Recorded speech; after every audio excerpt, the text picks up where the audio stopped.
Near the green, many players tend to hit the ball with the club's toe or shank during their approach shot.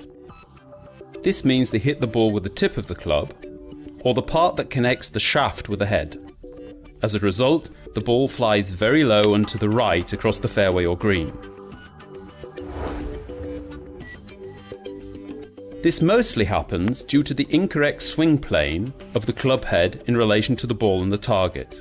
If you don't have the correct swing plane, the club head reaches the ball either from outside or inside the target line. If the club is moving away from your body, you hit the ball from the inside. If it is moving towards your body, the ball gets hit from the outside. The correct swing plane is either parallel to the target line or in a slight curve. Most of the time, a loss of balance during the swing causes this problem. In this case, it's not caused by the club's back and forth movement in the direction of the target, but the player's weight moving to their toes during the downswing. Because of this, the player has too little distance between their body and the ball, and therefore isn't capable of hitting the sweet spot, but instead the club's hosel. In some rare cases, the body weight moves too far to the back towards the player's heels, which causes an upright position and a larger distance to the ball in the moment of impact. This is why the ball is hit with the club's toe and not its sweet spot. The distance between the ball and the body plays a big role in both cases.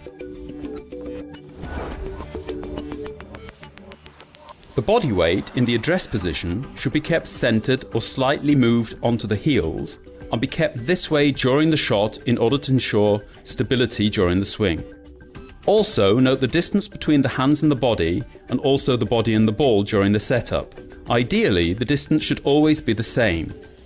Hands should be about 1 fist width away from the upper thigh to prevent a deviation from the ideal plane and hit the ball correctly. When swinging the golf club back, the body and arms control the movement process. The player's wrists are hinged, but they only do this to increase the distance. The larger the distance is, the more the wrist has to hinge in order to achieve the higher acceleration of the club head and hit the ball a long way.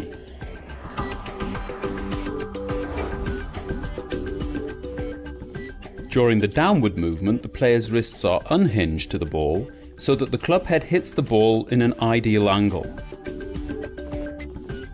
The steeper the club is angled in the top of the swing, the steeper it must be when it hits the ball. First, widen the angle of your elbow and then the one of your right wrist. For these kinds of shots, it feels more like the club head is falling to the ball in a controlled way.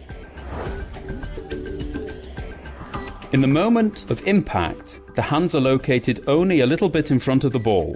The left back of the hand should be in front of the club head and the right wrist still slightly hinged.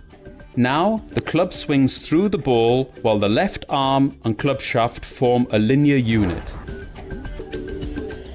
In order to prevent a hit with the club's toe or heel, you should practice your approach shots many times and most importantly correctly. Putting 2 shafts on the ground, which are both parallel to the target line, are perfect for practicing. This way you can train your swing path and the placement of your hands during your address position and also in the moment of impact. Once you have watched all you need to know to become a better player, why not check out some of the craziest shots in golf? Carsten Mars is unbelievable. You will not believe what he can do.